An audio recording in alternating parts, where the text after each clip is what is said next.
Patuloy ang investigasyon sa pamamaril sa coffee shop ng broadcaster na si Anthony Taberna kaninang madaling araw. Hindi pa rin daw malinaw kay Taberna kung ano ang motibo sa pamamaril. May report si Dante Perelio. Sa kuha ng CCTV sa harap ng Tunyins Cafe sa Visayas Avenue, Quezon City, kaninang alas 2 ng madaling araw, makikitang dalawang lalaki, abuntot ng dalawang motorsiklo.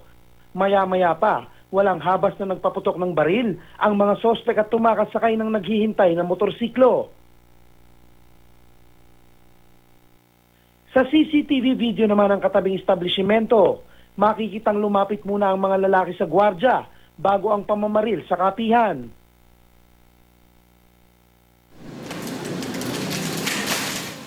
Nagkabasag-basag ang mga salamin sa balcony.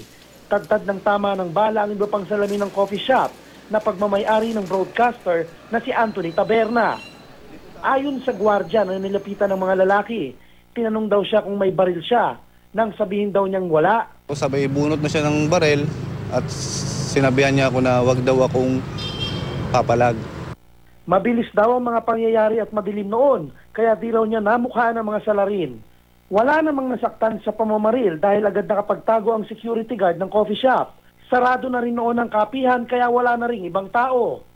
Nakapagkubli rin ang security guard ng katabing establishmento. Agad namang napasugod si Taberna sa kanyang coffee shop na 1 linggo pa lang nag-ooperate.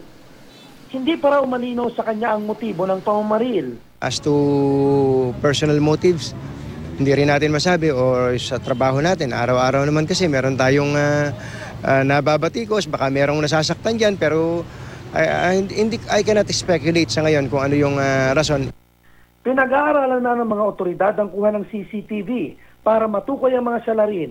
Ang nakikita nating motibo dito dahil ginawa ito ng madaling araw na walang negosyo, kung hindi takutin lang yung may-ari ng establishmento. Dante Perelio, GMA News.